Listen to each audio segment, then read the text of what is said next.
as India. His name was Shah Jahan. He was a beloved ruler who led his people into great prosperity. But in all the glory of his kingdom, there was but one thing he prized above all else: his beautiful wife, Mumtaz Mahal. But one day, tragedy. Mumtaz Mahal died while giving birth to her 14th child, and darkness fell upon the entire kingdom. Then, burning with grief and sorrow, Shah Jahan declared that he would build the greatest tomb the world had ever known in memory of his beloved wife. For 22 years, he built and built.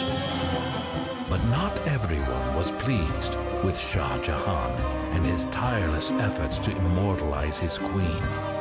It was his own son who became so angered at the grievous spending on such an extravagant tomb that he overthrew his father and locked him in a tower in the Red Fort, where Shah Jahan lived the remainder of his days, only able to gaze out a window at his distant masterpiece.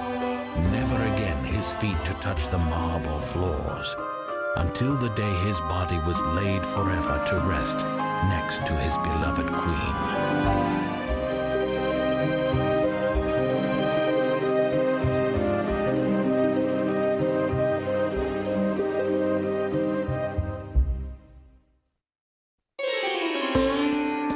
More than 350 years later, and the Taj Mahal still remains a spectacle to behold.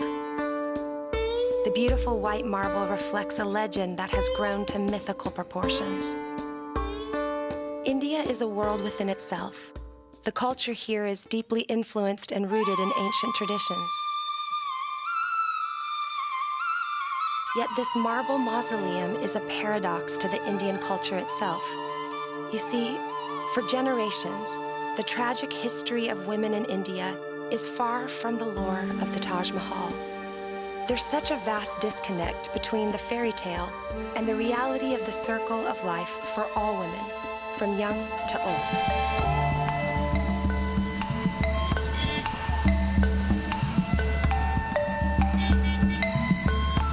Hindi and English are the primary languages here. However, there are 22 official languages and over 1,500 dialects spoken across the country.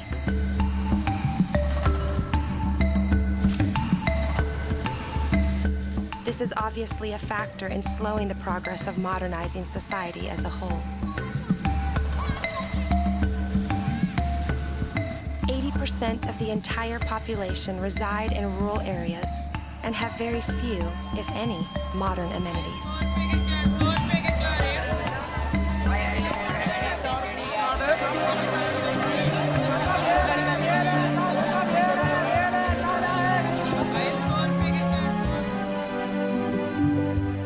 While only 1/3 the land space of the United States, India is the largest democracy in the world today, with more than 1.2 billion citizens.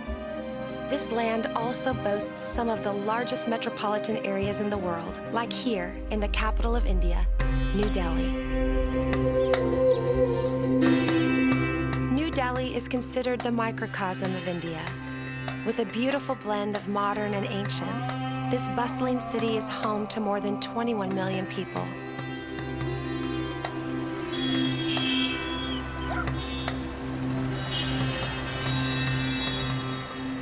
As one of the most populous metropolitan areas in the world, there is no shortage of crime here, especially when it comes to victimizing women.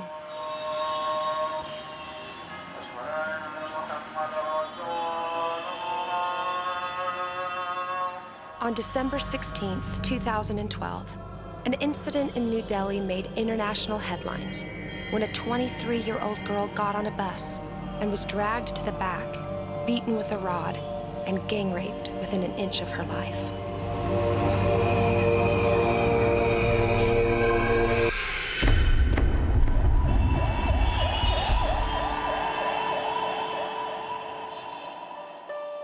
Raping of a young girl in Delhi And you have 300,000-400,000 people marching on the streets, sitting in front of the India White House, boycotting, shouting and screaming. Rape cases happening in the buses, in the public, out in the light, during the day. Rape cases have been reported in our country, in the metropolitan cities. Right after that incident, newspapers continually report raping and abusing and killing of women.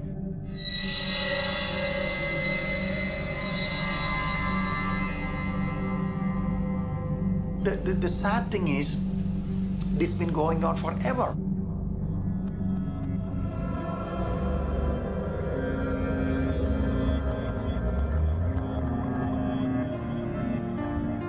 We actually had a girl in the hostel, I remember, and all of a sudden she starts gushing out blood. We'll come to find out it was a miscarriage, and she was hiding it for days, and finally one day she just let it all out, and she said, "This person in my family abused me, and this has been going on for years, and this time she happened to become pregnant." Since it's a shame-oriented culture, a lot of women keep things inside. If everybody in the village comes to know they were raped or abused, who wants to marry that girl? Lots of these outcry against the violence against women, or the protests that we see in the TV or even the media, it kind of created awareness about what measures need to be taken. Historically, no matter what country you live in, men dominate any culture.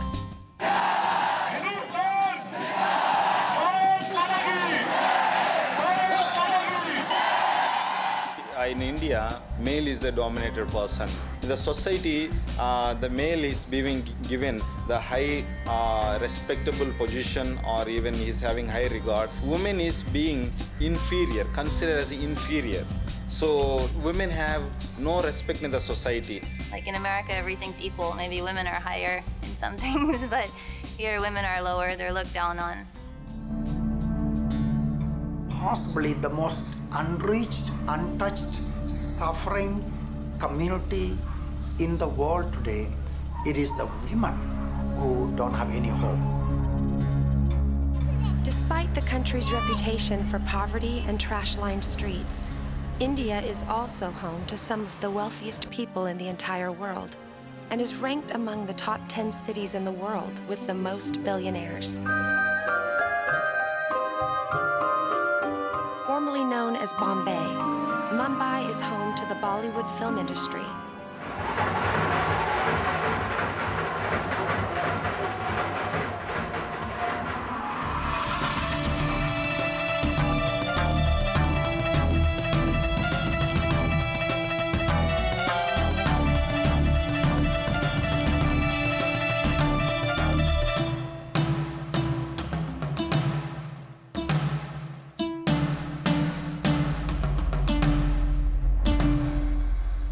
But it's not all glamorous in this tinsel town. They boast about the third strongest economy in the world. It is a joke. The poverty and the suffering of people becoming more and more, the poor people, the worst slums are all around. And so, the gap is so enormous. More than 60% of the population of Mumbai live in the slums.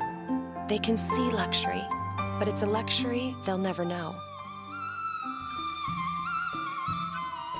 The caste system is a social structure that was created to oppress and segregate people for generations.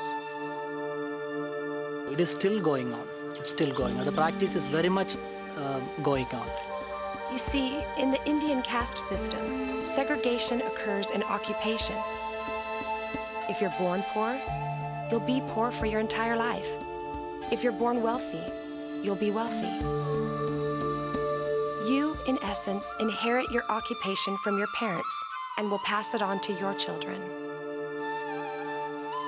It is a never-ending cycle of poverty and struggle that you're not allowed or even given the opportunity to escape.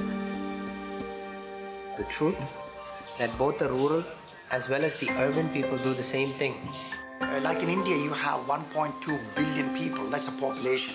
You are talking about almost 1/3 of the population are the untouchables or the Dalits. Now here's a problem. Among the untouchables, these are people that are subhuman, mistreated, abused, raped, and in absolute suffering.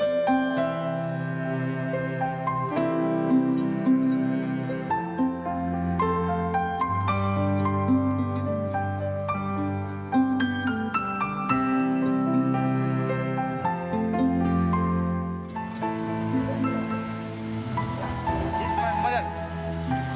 Yeah, mother. This is a fatalistic society, you know. Hey, this is supposed to happen to me. You're going to be a Dalit all your life anyway. What's the point? So might as well just be there. They will never have opportunities to outgrow this. Being born into the caste system becomes an unbreakable curse that will last their entire lives. So then next we went to the place where the people are living on the plastic roof.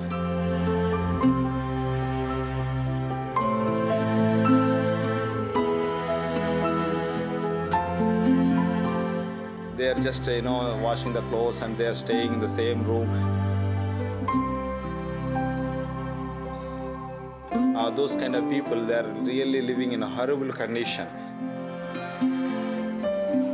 Almost every child born in the slums will live here their entire lives, within its narrow, tattered walls and polluted walkways.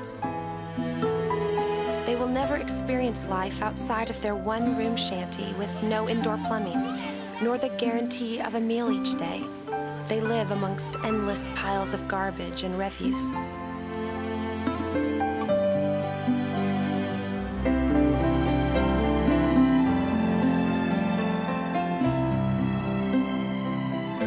So it's hopeless. Basically, it's hopeless. You're kind of waiting to die.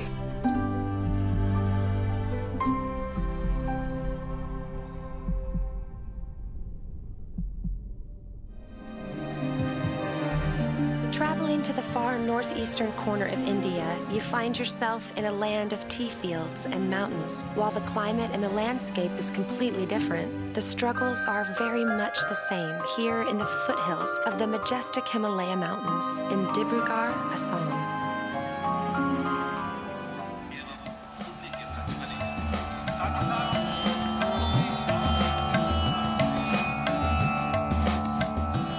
Amid the beauty of this distant region that stretches out all along the shores of the mighty Brahmaputra River, life is simple for the millions who populate this exotic region.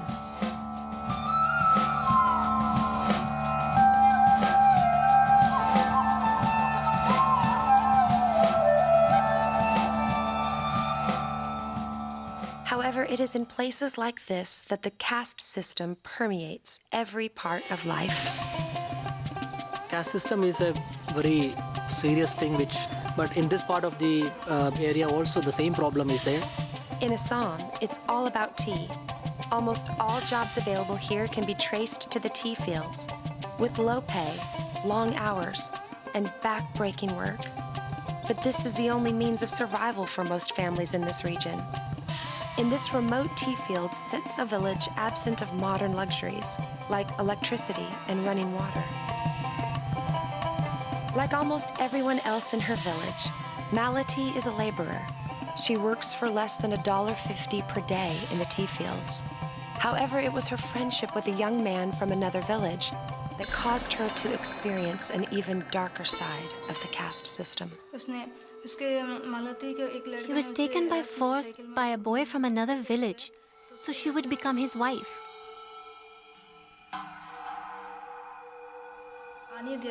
His family hated her because she was from a lower caste.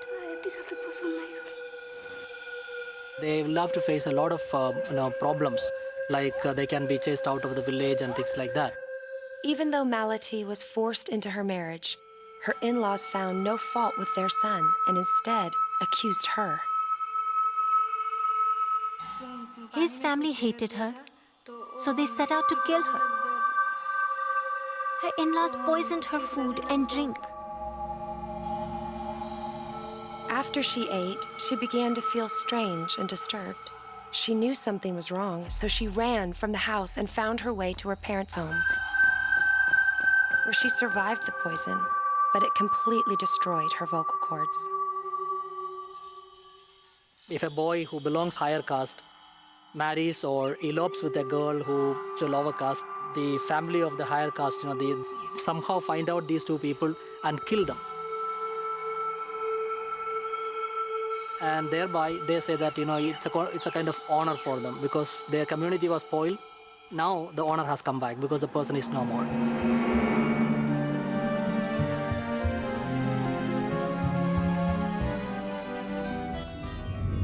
One of the most destructive habits among men all across India is gambling. Many of the men are very much fond of playing cards. Mostly 90% husband जो होते हैं घर का जो main है वो दारू पीने वाला होता है They gather with friends for gambling and drinking most nights, leaving the wife and children with no food. And in most cases, they come home drunk. This forces the woman into not only having to take care of the children and the home, but to also work a hard labor job for low pay because it's the only way she will ever be able to put at least one meal on the table each day. Men are abusive and many times leave these women and they suffer there with their children. It's a very difficult living position for the women there. For me and my family growing up in the slums, my father was a drunkard and mother was facing a lot of the struggles. I have literally seen how many times my mother cried and wept because of my father. My entire life was spent searching for food in the garbage. I was eating and filling my stomach. It's the same way for all the women in the slum area. They face the same problems for their families. Male is dominating the house. If he's a drunkard, he's earning the money, so there's no need to give account to the wife because she's inferior. So he goes and beat her, and though she doesn't have any strength, she will be getting up and just going and cooking food for him and giving. In the slums, it is very sad to say, but the husbands will send their wives to someone else's house, and they say to people that she is going to clean their house or something like this. But she is really going for prostitution. When a woman is forced into prostitution by her husband one time, word eventually gets around through the slums, and soon random men will be showing up at her doorstep and pay a price to the husband for his wife. Then this home becomes known as a place of prostitution. Sometimes even forcing their young daughters to do this as well. Because of this problem, HIV is rising to epidemic proportions throughout the slums, even among the children. Life is really strugglesome for a woman, even from the birth till death.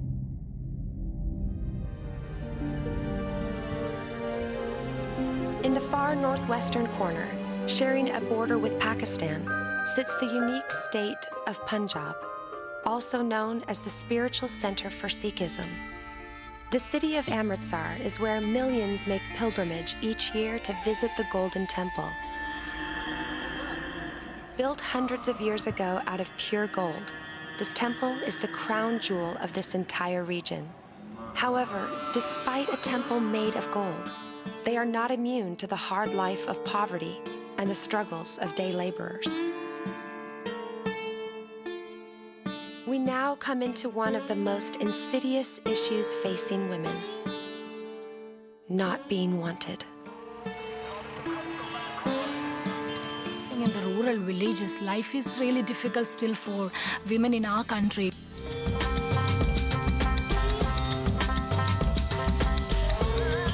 This state has its own identity in everything from music, food, to even religion.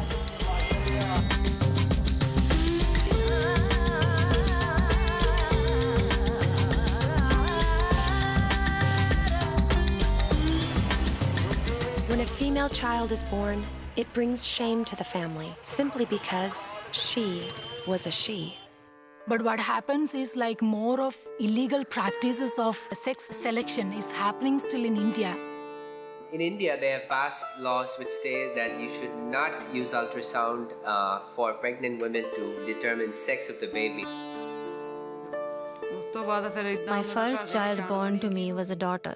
Then the second child I thought would be a boy, and I was happy. But again, when it was born, it was a daughter. I was very sad because I thought it would surely be a boy.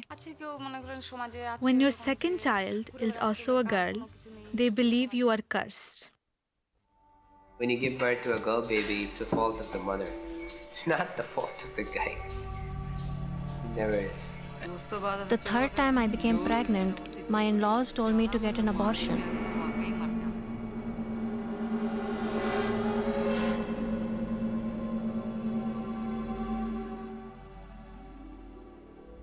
So this starts right while the girl is in the womb of the mother. I mean, think about it. The ratio of men and women in China and in India, you'll notice this. It's very, very serious.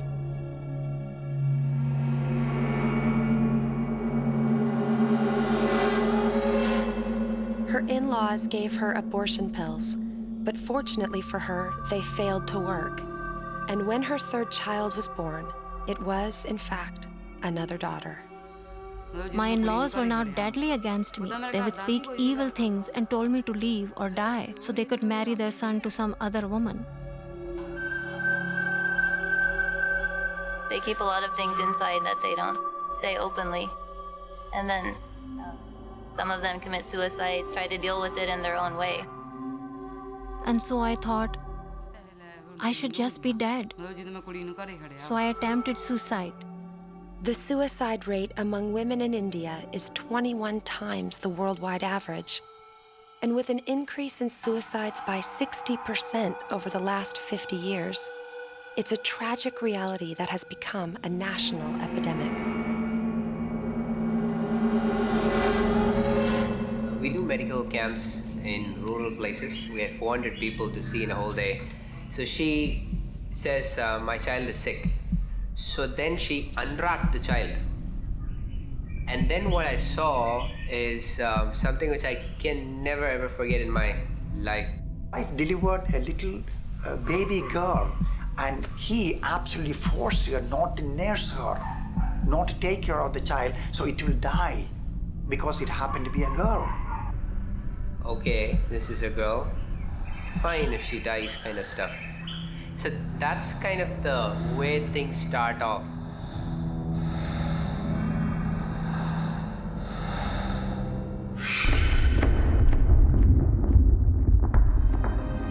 A region inhabited by more than 91 million people and known most for its most vibrant city of Kolkata, we go to West Bengal. However, our story takes us far from those busy city streets to the extremely remote regions of an almost forgotten world. Life in these remote villages is like stepping back in time for those of us from the Western world.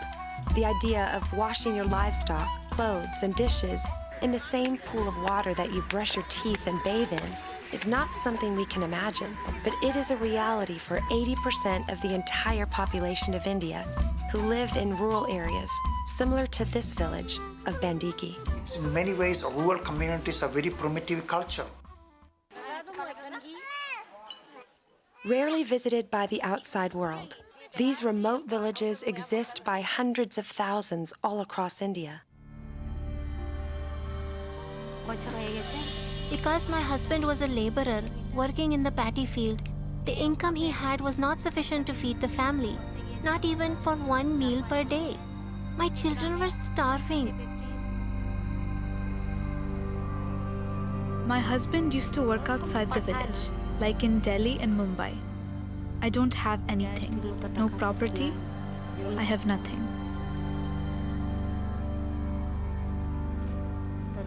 Every day, my children would be crying for food. We went to many places for help, but no one responded. There were 8 or 9 of us families who came together so that somehow we could get some kind of money that would help us live even 2 more days.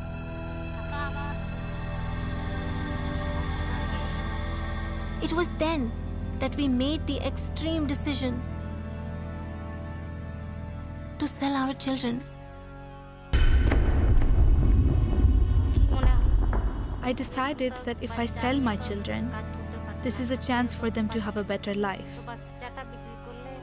If someone had the money to buy them, they would also be able to take care of them. This was not for my own selfish agenda. It was for their future. Since it had come to this point of desperation, I went to the market.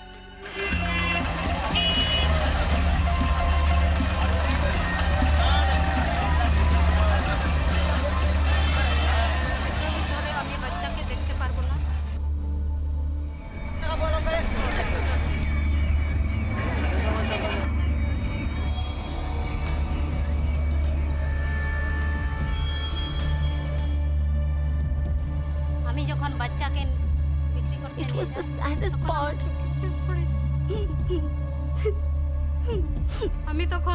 The darkest day of my life.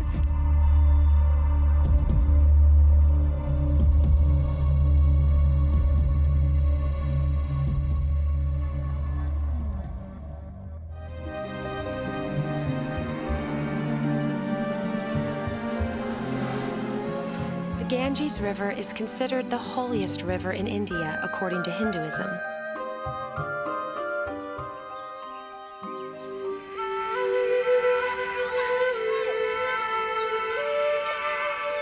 Here in the far reaches of West Bengal, in the Malda district, the Ganges is part of the daily rigors of life, like tirelessly washing their laundry while also using the same murky water for bathing.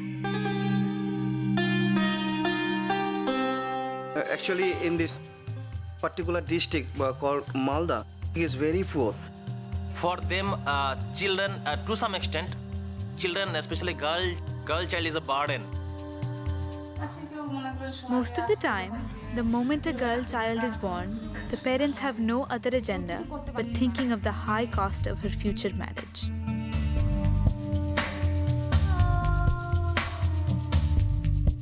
So there is a government law saying that only after 18 years of age, the girl should get married and the boy should get married after 21 years of age.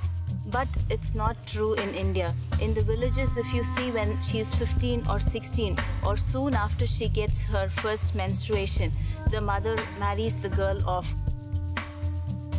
Some 46% of the marriages take place in India. Across board, all caste are women under the age 18. It is so heartbreaking when we find that we are being invited for those children's marriage. So when sometimes I get angry actually, I'm very sorry to say, and I tell our staff, why don't you go and tell them and talk to the parents and say this is not the right time. The response comes so vigorously that yeah, there is none of your business. It is our daughter, and tomorrow if no one is marrying my daughter, what will be our future? We have this many children. We told them, if you have any personal thing to be shared, you can come to us for counseling. So she came up to me saying it was her uncle. So this uncle was already married, and then he has been abusing her for quite a long time, and he's been putting a lot of stress. And because it's the own family member, she hasn't been able to open it up even to her own mom or to her sisters. So she was under great stress, and she said, even he's asking me to get married so that they could be more comfortable. She said, how could I do this to my aunt? They have children. And then as young as I am, she was hardly 12 or 13 years old when I met her.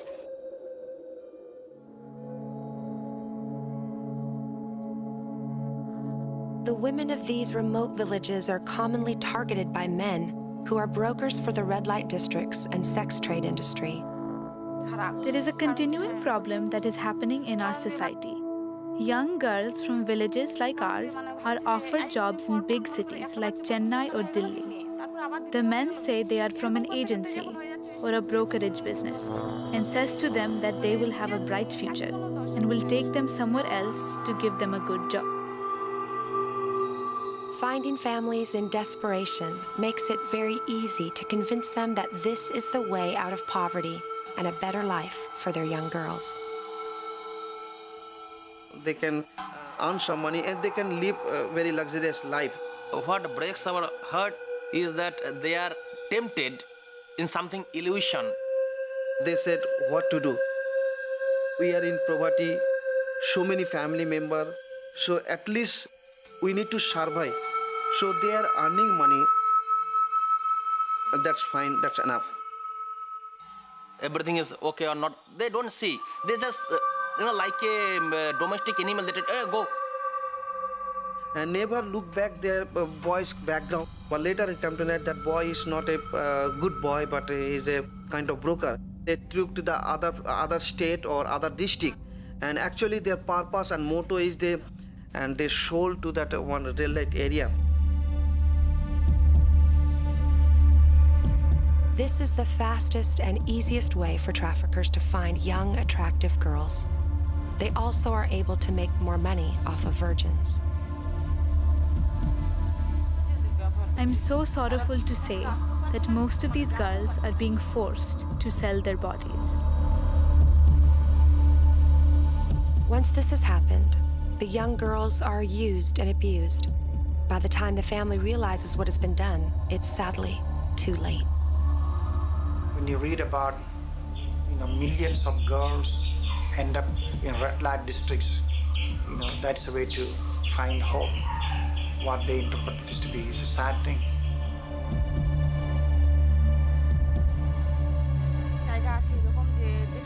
And then there is a poor mother sitting in a corner of her village that has no option but of crying and weeping to express her grief. Her daughter is gone, and so is her future.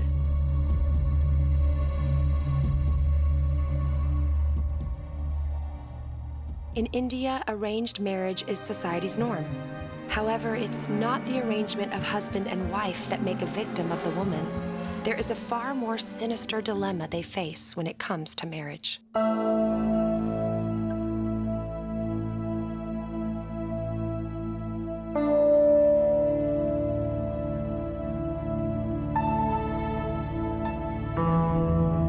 When these young women grow up and get married, life often continues to get much worse. The dowry system is one of the greatest curses in our society. The dowry is a predetermined amount of money or valuables that's required to be given by the parents of the bride to the parents of the groom before they can marry. The dowry system is one of the primary factors that has fueled hardships for females in this society. The Indian government passed a law against the dowry in 1961. But it is only in paper. It is our attitude as a people that continues it.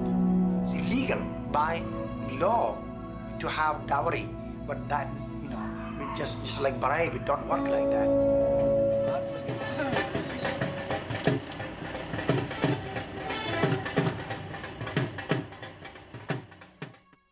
They demand a lot from women, and if you don't give dowry as expected from the husband and the mother-in-law, you really have to go through fiery experiences inside the home.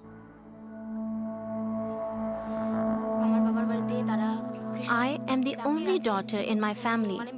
So when I was to marry, my father had to pay 60,000 rupees to my husband's family. And it was very difficult. The dowry required was equal to almost 4 years of our entire family's income. Which means that with other expenses for our entire family to live and having to save for dowry, it was impossible to collect in time for marriage.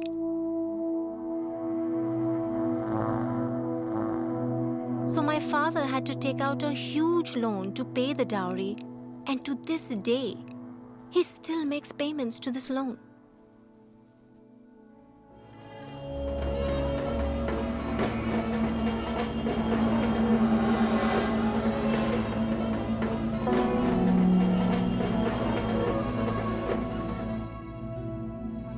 I can remember when I was a child, a close friend of mine was named Ranuka. And in the 8th grade, her mother gave her in marriage along with 50,000 rupees in dowry. But even with that, the husband was not happy with the dowry amount he had been paid. Ranuka told me that there was no peace, no joy in her family, and that every day her husband tells her to go and get more money from her parents. She had no hope and all was misery. She finally gave up and committed suicide.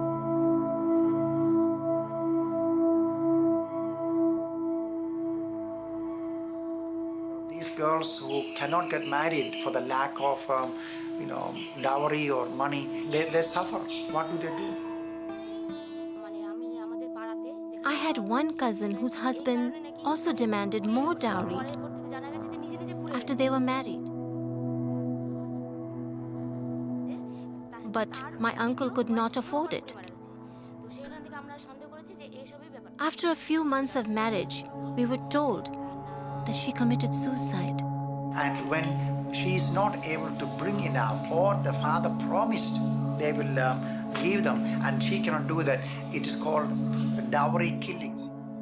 A short time later, the same man married another woman and was once again married only a few months, and his new wife also died of suicide.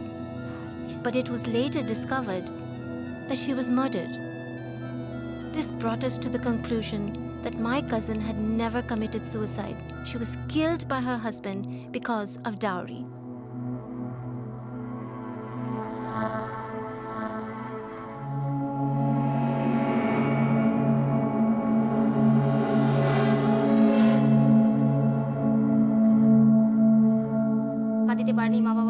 I know of many other incidents that have happened with my relatives and friends whom I used to go to school with. And I can tell you that a few of them got burnt alive. In 2010, there were 8,391 confirmed cases of bride burning reported across India. That equals one bride killed every single hour.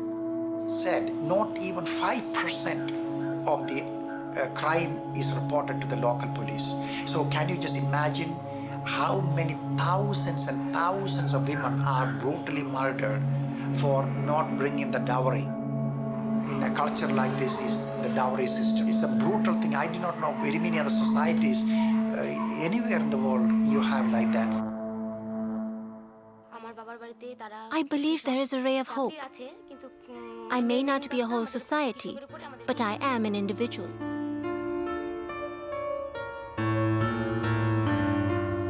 And there are hundreds and thousands of girls just like me who have the same type of attitude. We will have to corporately come together to abolish this type of system in our society. If we come together, we can resist this kind of social evil. Hundreds and thousands of poor young girls are being abused. This is one of the blackest sides of our society in India. Of course, we can argue about doctrines and teachings and facts and figures, but that don't help. So we had to, compassion often bypasses a lot of rules we make up. But I can assure you, when I give my sons in marriage, I will never make the same mistakes which I personally hate.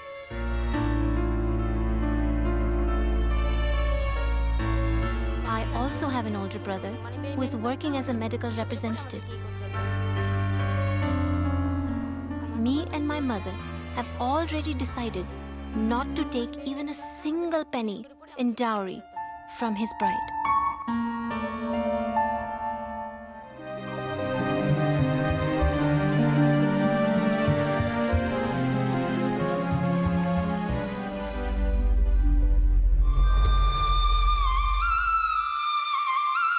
Then you take about the suffering of women by looking at the widows. And what happens when the husband dies? They say it happened because there's a curse came upon the family because of the wife. doesn't matter how he died. Somebody else killed him, or it was a sickness or an accident. The wife is blamed. She's the cause of his death. Some of them are living dead after their husbands die.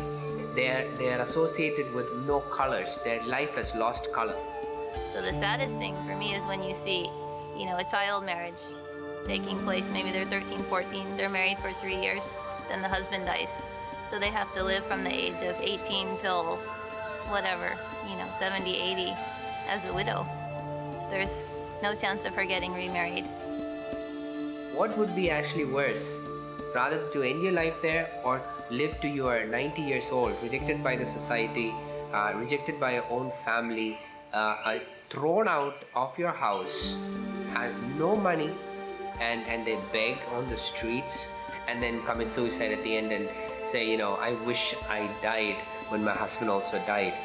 That's my heart, because I was brought up by my mother, who was a widow, but we were in an educated society. We still had difficulties, so she struggled badly, because your own relatives actually would try to fleece you of advantages, ask for sexual favors.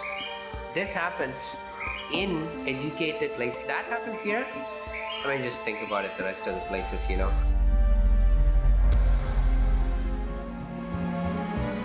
Deep in the central region of a very conflicted state, we find ourselves among a culturally different group of people who live impoverished, hard labor lives in the tribal villages of Orissa, now known as Odisha.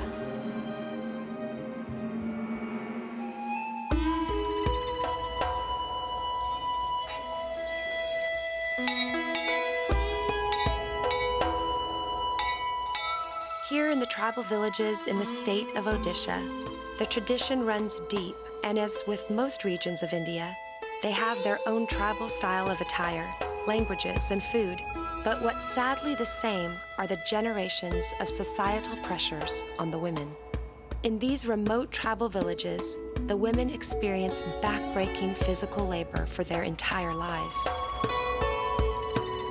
All for wages that rarely exceed 80 rupees per day, which is the equivalent to $1.50 in the United States.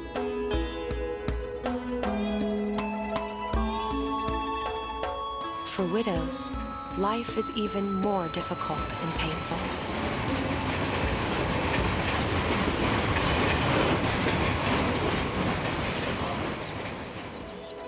After my husband died, my in-laws and entire family rejected me.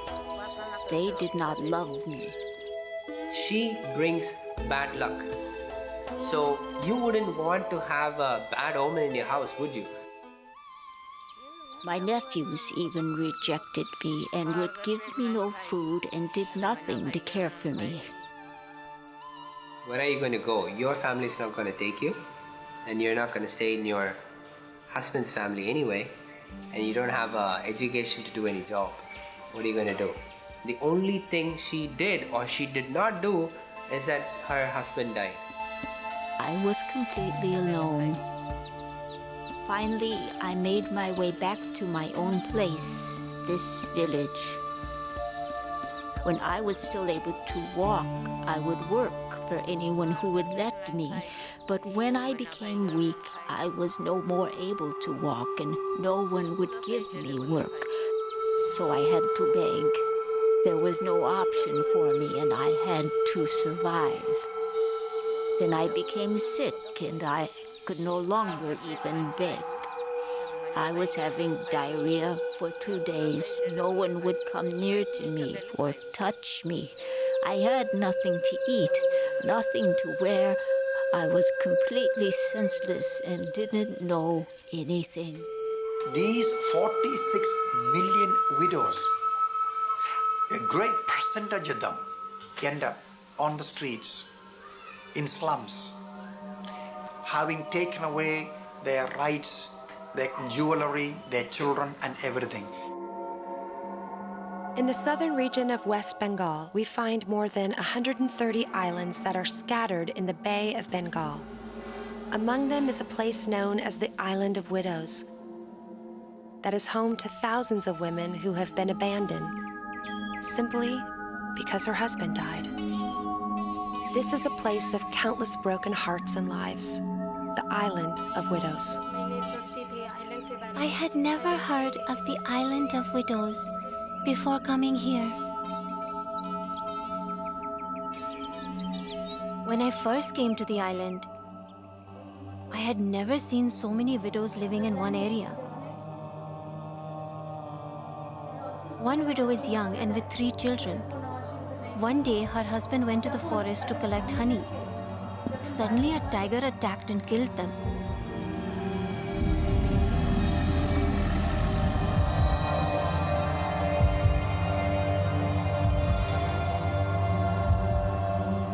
When I think about this situation, it breaks my heart. Because when their husband is alive, everyone likes them, helps them, and is their friend. But when their husband dies, everyone abuses them, rejects them, and we see their agony. They have no one to protect them because she has no husband. It is a story, never-ending story of thousands of women actually committing suicide from this kind of group of people. They have nothing to look for. They simply kill themselves. There is nothing they can do. They have no hope. Basically, it's hopeless. There's just no hope. Despite efforts by the Indian government to pass legislation and enforce laws to protect the women of India, unfortunately, it's a daunting task when facing over 1 billion people, with thousands of years of this oppression sewn into the fabric of the culture itself. Is there a solution to this societal injustice? So it is. This symbol of a king who loved his bride more than his kingdom is without a doubt an unrealistic portrayal of the culture it's meant to represent.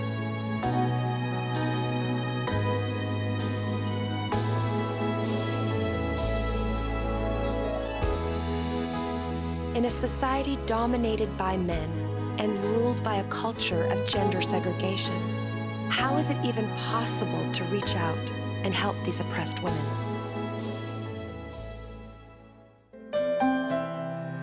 In the book of Ezekiel, God says, God judged them because they did not care for the poor, the suffering. They did not do justice to the people that needed help, and they neglected caring for the helpless. And these are women, actually, by culture and faith and beliefs, they're helpless. And this is the responsibility of the body of Christ to care for them. So there are 14 slum churches are there in Mumbai. Pastor Marty is a role model and rising leader for those who are living in the slums. He is an example of what they can become because he himself was raised in these same alleyways. He understands them because he was raised among them. Except now his life is full of joy and the love of Jesus, and he can bring hope to the slum dwellers.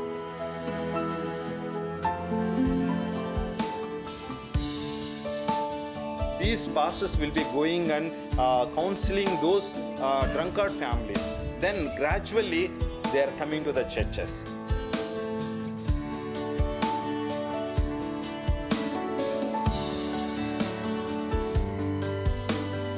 So after coming to the churches, their life is entirely transformed, and many of the women are very glad and very happy because when they see their husband's life is being transformed and they have a peaceful life at home. And the church can become a blessing to all the slum dwellers who are living nearby to the places.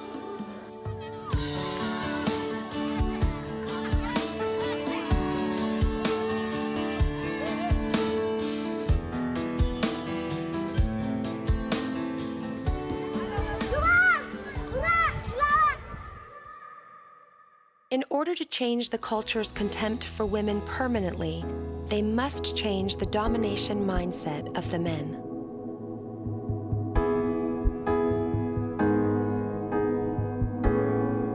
By educating the future generation of men on the importance of women and how God values them, they challenge the status quo that has been ingrained for thousands of years.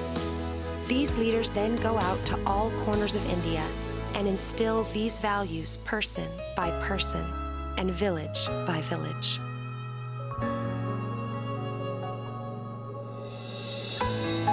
We can't wait until we have all the answers. We must do everything we can to do the best we can, embracing sacrifice, suffering, and whatever it takes to reach these people.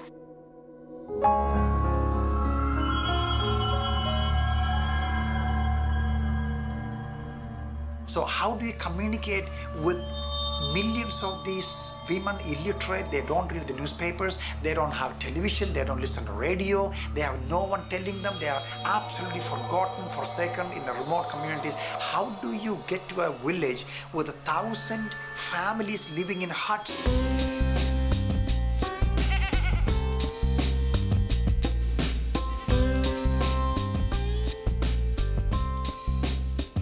We would go from hut to hut, from shack to shack, and when we find only women are there, the men are not there, we really couldn't stop and talk to the women.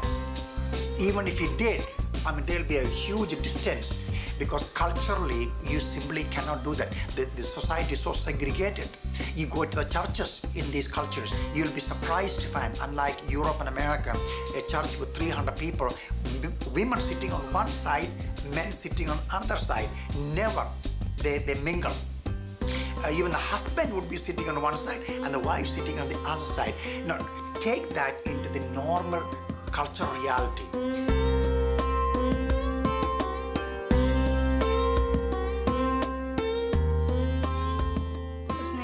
When we go to these women, they have something very personal to share, like their health issues.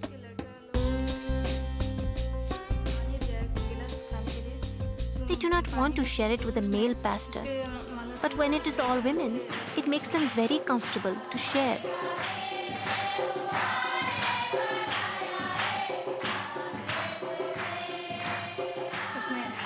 One of the girls who our women visited was the same girl who was poisoned by her in-laws when they found out she was from a lower caste.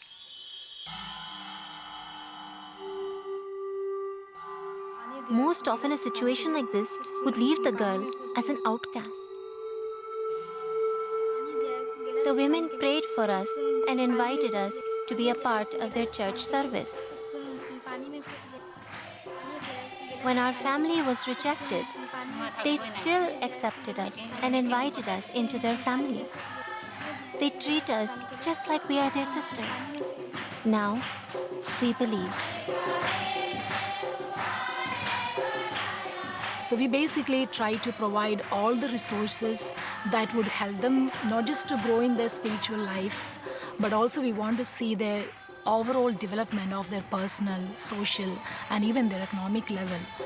And in this area itself, we have 2 churches, and it has made a tremendous change in the life of the people. There is no doubt about it. I mean, the way they conduct in their homes and the way they take care of their children, the way they give them education, and the way they are concerned about their life itself is a huge impact.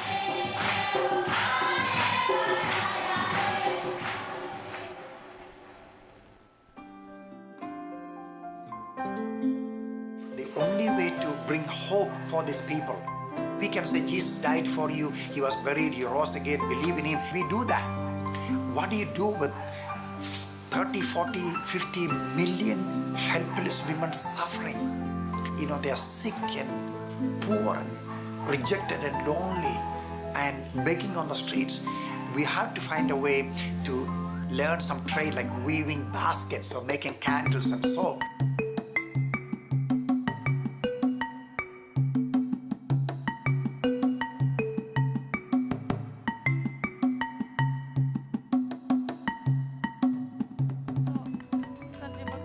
Since we are growing in education, I am tutoring around 30 mothers, teaching them how to tailor and take care of themselves. And she now learns to tailor clothes and she starts doing that for the community, and she makes a living. And then she finds other women who are just like her and trains them. Though we are not doing extraordinary things, we are trying ordinary things, hoping for extraordinary fruit in the days to come. They're very happy, and with what they're learning, they are able to take care of themselves. A lot of information which is power. And with that power in hand, she can actually bring her child up. Then eventually get her a sewing machine, which costs, I don't know, $100, something like that. Life, changes.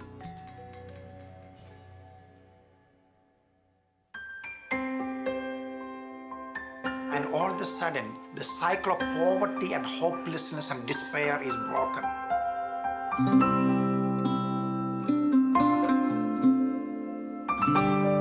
Confronting the health concerns of the women and children and educating them about good hygiene is one of the keys to providing a much brighter future for the entire family.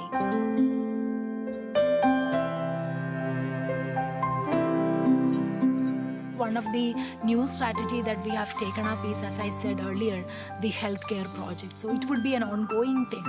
As part of what I do, which is medical missions, one of my greatest joy to do is to actually educate people. Because if we teach the society, the young kids, the women, the mothers to actually prevent sickness, they're going to save a whole generation. Over 250,000 babies that are born in India alone die within weeks for one reason. The mothers who give birth to the children, these babies, do not breastfeed them. Many people have wrong superstitions about breastfeeding. God has actually provided something called colostrum for the mother to be given to the baby. Because it doesn't look like milk, a lot of people actually squeeze it out and they don't give it to the baby. The children were breastfed within the first hour of birth. 700 children per day could be saved in India. In a state called Jharkhand, institutional deliveries, which means either in a private hospital or a government hospital, deliveries happening is only 30%. That means 70% are happening at home or other places. Who takes care of these deliveries? Untrained people. When the baby's cord, umbilical cord is cut, usually we put antiseptic there. The cow is seen as something, very, very holy. And they actually take fresh cow dung and apply it on the umbilical cord. And then you have the child dying in the first 7 days of birth. And people are surprised. I get really upset by some of these things. So they lack hygienic practices as well. That includes drinking water and proper storage of cooked food. 30% of eczema or skin problems would be reduced by just simply taking a bath properly with soap. Which mother wouldn't actually do that? Because all the children play in the mud and they don't wash their hands properly. So most of them suffer with worm infestation. So then we went on to immunizations. For example, in some states like in Arunachal Pradesh, only 24% of children have got immunizations, while the government is giving it free of cost. So my whole point is actually to teach them, to teach the mothers. And what we did was we actually had 4 continuous days of teaching for representative people from all over the country. Because in one of the surveys done, there was a direct relationship between the health of the child and the education of the mother. As the education of the mother went up, the health of the child went up. So we kind of teach all these things, and our real hope is that they really will understand and take this and say, okay, this is something they want to help us, and this is what if I do this, definitely my child will survive. And all these things I explain to them so that our believers' children, they don't undergo this. They can be saved so that they can give a better future. The whole family comes together and the whole society actually will be lifted up.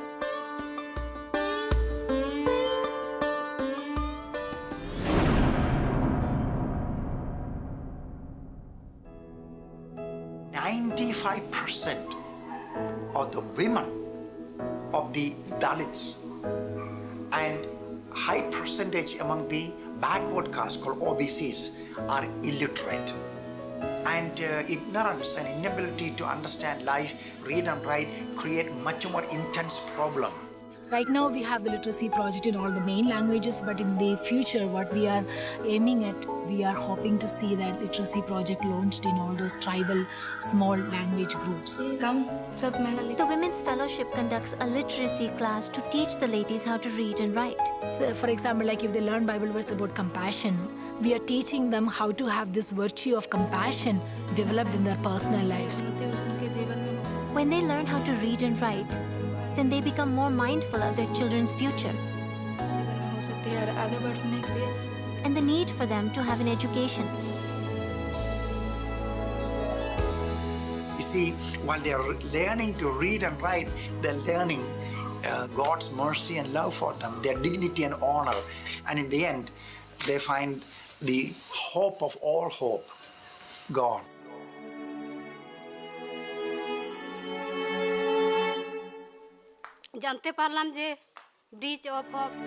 Somehow, press people from the local papers saw us and ran a story about us trying to sell our children. It was quickly picked up and made national headline news across India. So the moment he heard it, and immediately he wanted us to come here and see what is happening. So I just came here and just did a survey, and I was surprised. I felt like crying by seeing the situation.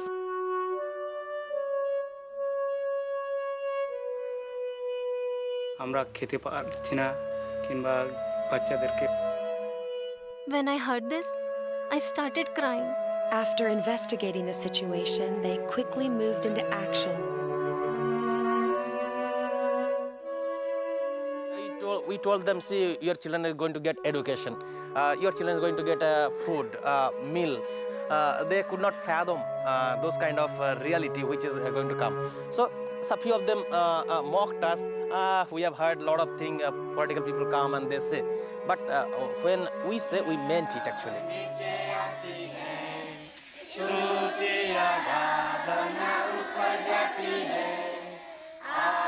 These Bridge of Hope centers are being established all across India and are truly revolutionizing the lives of the women in these villages.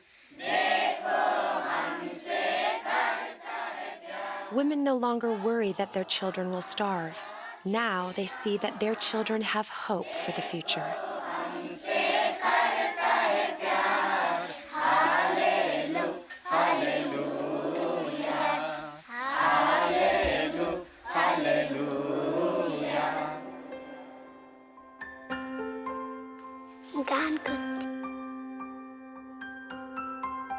By God's grace, I have the opportunity to serve the children through the Bridge of Hope.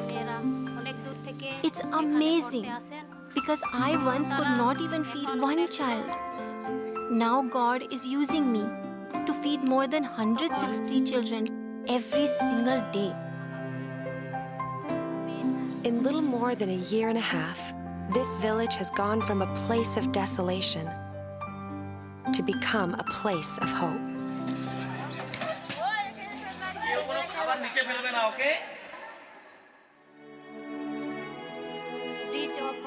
I know that God has forgiven me for my bad choices, but I can boldly say that my child is growing up strong and will have a bright future.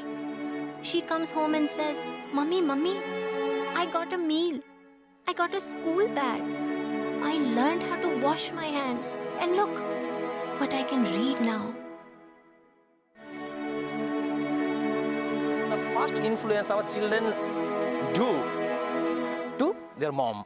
Through mom, it goes to father, then relatives.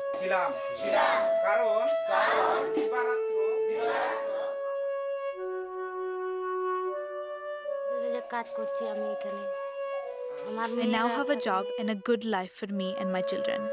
The church members even helped me build my own home. God's work is being done through the establishment of Bridge of Hope, and to some extent, because of that Kids Bazaar, this thing happened in Bandegi, and we praise God for that. Are you happy today? Very good.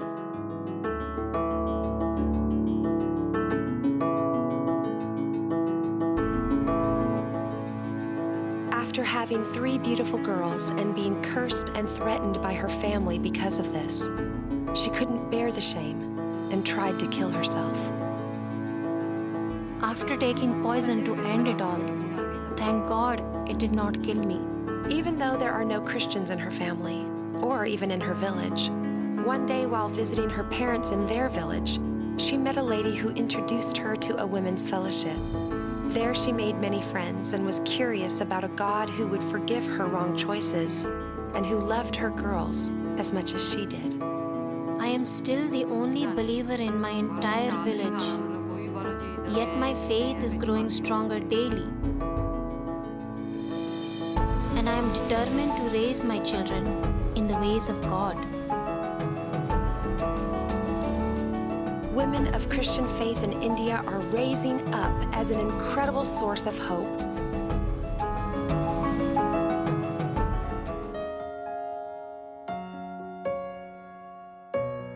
They lost their husband, they lost their families, and nobody cares about them. Across board, everywhere. And you go to Nepal, you'll find the same thing. You go to Bangladesh, you'll find the same thing. And this is where we discovered we can train sisters. I was out of my mind, and no one cared. I was going to die. When we saw her in that condition, we thought, there is no one to care for her. We should help her. Our heart went out for her. We washed her clothes and cleaned her body and cared for her for 15 days in the hospital until she was completely well. All the families came together and brought her food.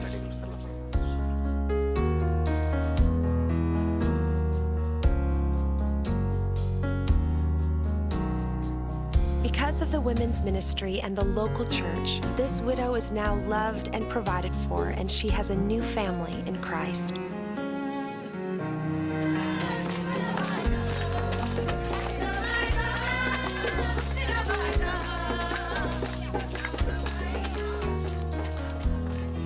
Train brothers to teach the Bible. Actually, do missionary work, you train sisters. They are much more effective in many, many places. Also, in our women's fellowship, there are only laborers and all illiterate. So we taught them to read and write. Now they are teaching others, and they are showing how to keep their children neat and clean, and even how to take care of their street in front of their homes so that everyone will have a safe place to play.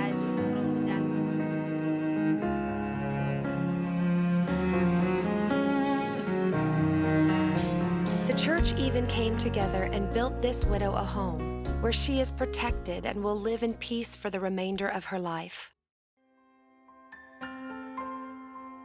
So I feel things would change for something better in the days to come. But all that we can do is we let people know the preciousness, the uniqueness of women and how they need to be protected. Our privileges, our rights need to be protected. So those things we can let our country leaders and all the people know about it, but it may take some more time for us to actually feel safe and secure.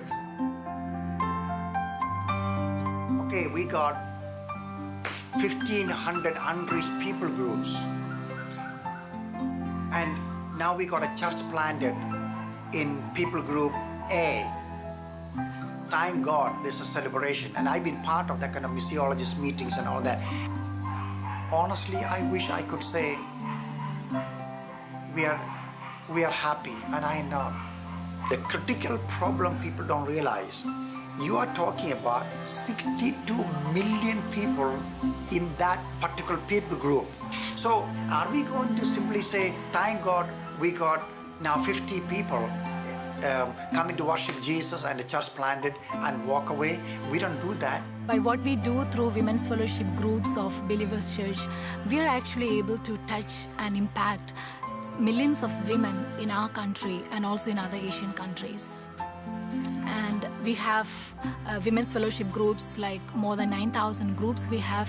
So we basically try to provide all the resources that would help them, but compared to the need out there, just like a small drop out in the ocean. When we have 6 100 million people. I do not know if any other way there is for us to reach these women other than training sisters going out and serving God.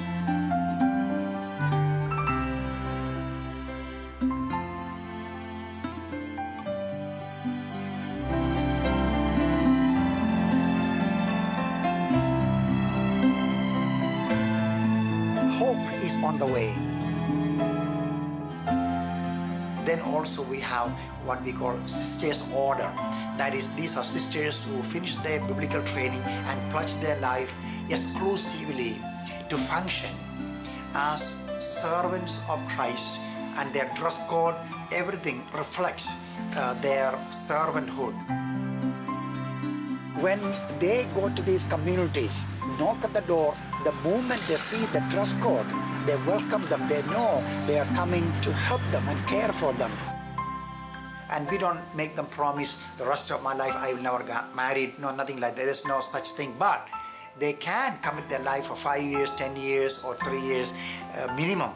Then train them how to care for these people and go out into these villages and slums and among the prostitutes and among the Dalits and untouchables and give them hope. His dream is to have over 5,000 sisters of compassion across India.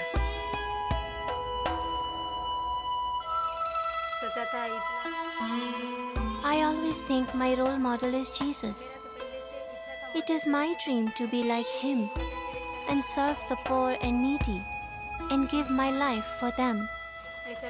And now that I have come to this island, I know that dream will come true. There is so much sadness in their lives. Is there any hope for these generations of broken people? There is nobody in this society to think about them. There is nobody to help them. But I can do this through the Lord's help. We started our work by starting a tuition center. The Tuition Center is established to provide free educational help and tutoring to the village children. We also provide cattle and domestic animals to women in need so they can have a way to make a living.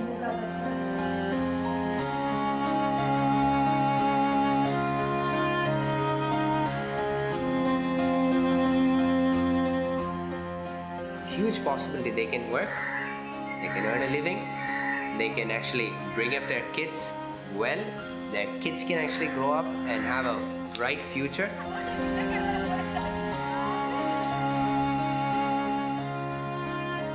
We have a lot to do to help them, to empower them, to make them feel they have a voice. You know, they should speak up for themselves.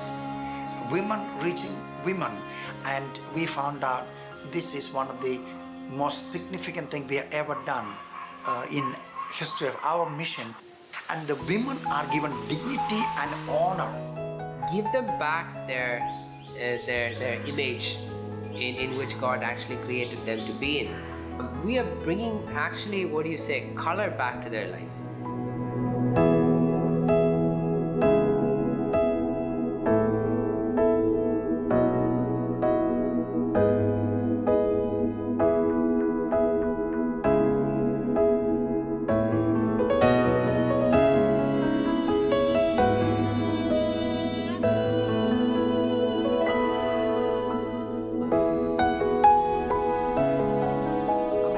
Be the answer to the whole world, but I'm telling you what, we can start lighting one candle at a time, and all of a sudden, 2 becomes 4, 8, 16, 32, and 64, it just spreads. And literally that is taking place in places where the whole community finally find hope in Christ.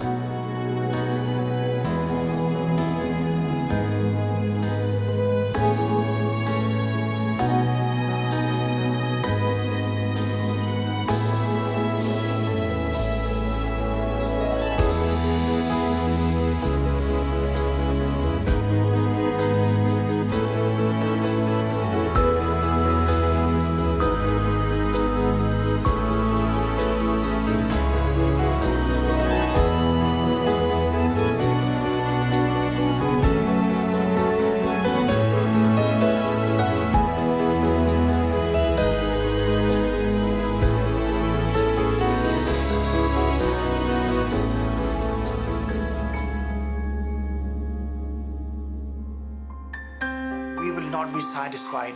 People will search out for more information and start praying and fasting. Give their energy and resources, whatever, so we can do more. And another neat, wonderful thing today, our problem is not that we cannot find enough workers, sisters, to go and reach these women. Our problem is having the resources enough to do it. In many places, we had to turn away hundreds of possible candidates because we just don't have the resources to train them for 3 years and keep doing it. In other words, the opportunity is unbelievable. The need is so huge, like Mount Himalaya, and we are desperate to do more and get the job done. Why? Because harvest will never wait. Someone said it's a fixed time.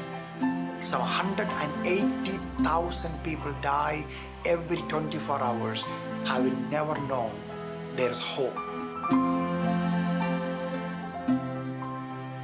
Basically, our call is to be His witness for the sake of a lost world. It is absolutely, it's amazing.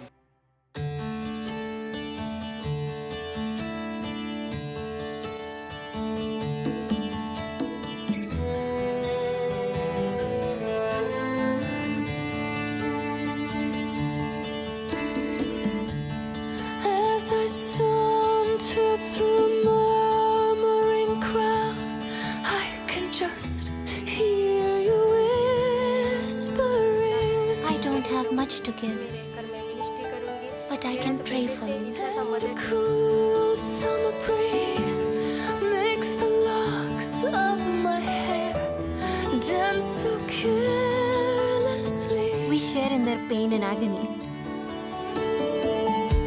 Oh, the beauty of hearing the one God has made for you say I do. When I see this mother, I see her as my mother. Looking into the eyes of a newborn, the innocence craves your touch. We serve the God that will love you. No eye has seen, no ear has heard, no mind could know what God has prepared for those who love. This mother, she thinks I'm her daughter. Peek inside as I glide through the crowd. Now your kingdom dwells within me. Like your spirit, the wind comes and goes. No one knows. It's a mystery. Tears they share with us, but I must fight back my own tears. No eye has seen, no ear has heard, no mind could know what God has prepared for those who love Him. When we visit a family, we never cry in front of them because we can see they are already broken. But when we return to our room, we sisters close the doors and shed many tears for them.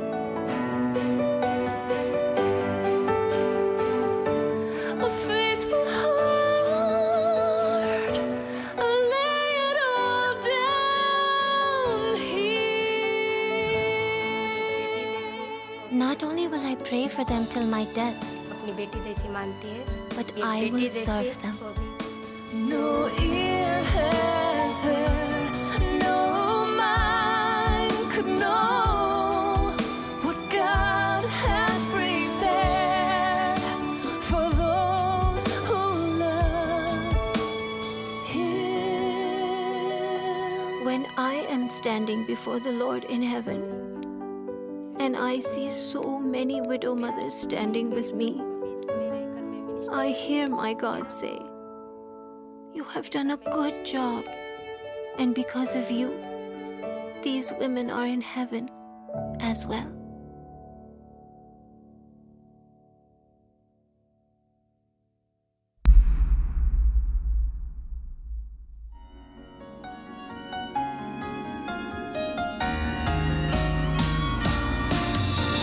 Always a princess, always a place to call home. Never left out on one single doubt of who I am. Rock of ages, everlasting sovereignty is holding me. You're holding me. Always a princess, always a place to call home. Never left out or one single doubt of who